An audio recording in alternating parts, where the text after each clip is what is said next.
Hello दोस्तों, स्वागत है आपका हमारे चैनल मनीषा स्टडी एग्जाम पे। आज की क्लास में जो है कि अधिगम के नियम देखेंगे हम। और यदि क्लास आपको अच्छी लगे तो लाइक एंड सब्सक्राइब ज़रूर करें। और इस क्लास की पीडीएफ के लिए आप लोग हमारे टेलीग्राम ग्रुप से जाके जुड़ जाइए।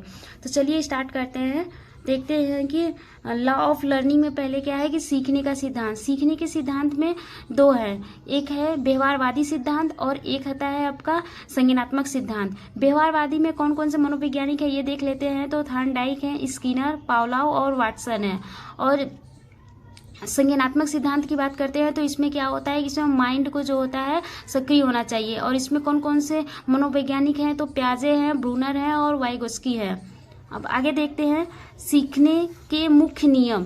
जो सीखने के मुख्य नियम है तो सीखने के मुख्य नियम किसने दिया है तो ये थॉर्नडाइक ने दिया है। और सीखने के जो नियम मुख्य नियम कितने हैं तो वो टोटल 3 हैं। तो कौन कौन से हैं? तत्परता का नियम, और दूसरा अभ्यास का नियम, और तीसरा है आपका प्रभावित या प्रभाव का नियम।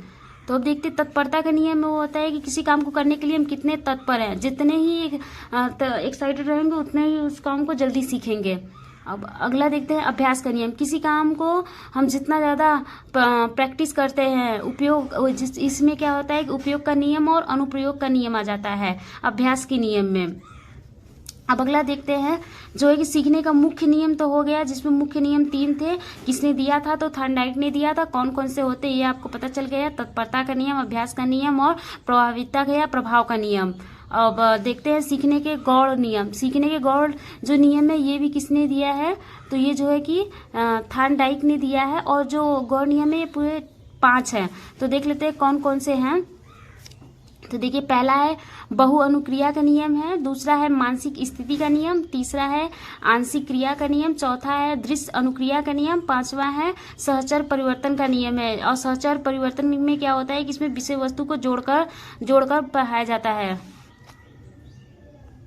आगे देख लेते हैं कि अधिगम के प्रमुख सिद्धांत। इसमें क्या होता है कि पहला प्रयास और त्रुटि का सिद्धांत है। और जो प्रयास और त्रुटि का सिद्धांत किसने दिया है तो वो थॉर्नडाइक ने दिया है। और जो है कि व्यवहारवादी का सिद्धांत भी थॉर्नडाइक ने दिया है, जिसमें क्या है कि उत्तेजना प्रतिक्रिया जो होती है दोनों यस आर पर आधारित होता है। इसमें क्या होता है कोई ऐसी चीज जो उत्तेजित करे। और इनका जो थॉर्नडाइक का जो प्रयोग किए थे ये भूखी बिल्ली पर किए थे।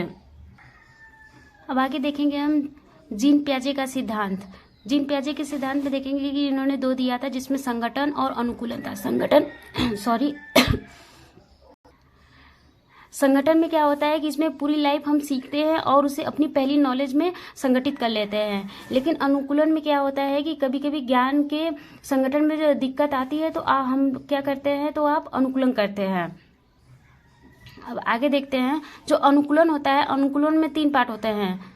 समावेशन होता है या फिर इसी को स्वांगीकरण कहते हैं, फिर समायोजन होता है, फिर संतुलन होता है। अब देखते हैं कि समावेशन क्या होता है। तो समावेशन में ये होता है कि पूर्व ज्ञान को प्लस नए ज्ञान के साथ जोड़ना ही समावेशन कहलाता है। जैसे एग्जांपल देख लेते हैं, एक लड़की ने चिड़िया देख रही थी, फिर उसने पतंग को देखा तो पतंग को भी चिड़िया कहा। तो ये किस में आएगा? समावेशन में आएगा। अगला देखते हैं समायोजन। पूर्व ज्ञान में परिवर्तन या शोधन करना ही हमारा क्या होता है? समायोजन कहलाता है। जैसे बच्ची ने अब पतंग को डोर वाली चिड़िया कहा।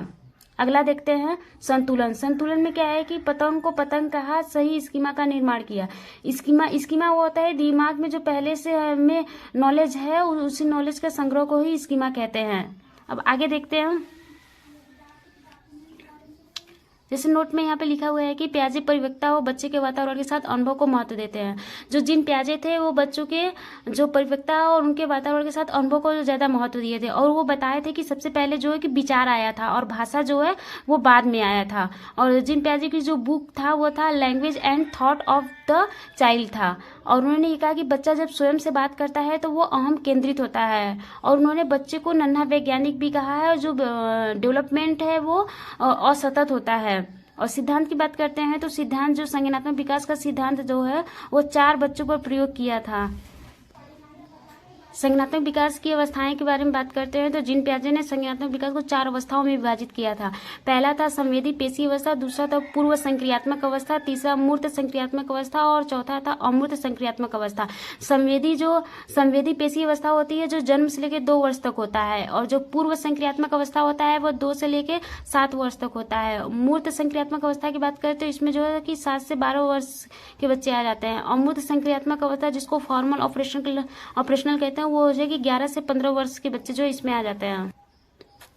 तो ये रहा आज का class. Thank you for watching. Video अच्छा लगे तो लाइक एंड सब्सक्राइब जरूर करें।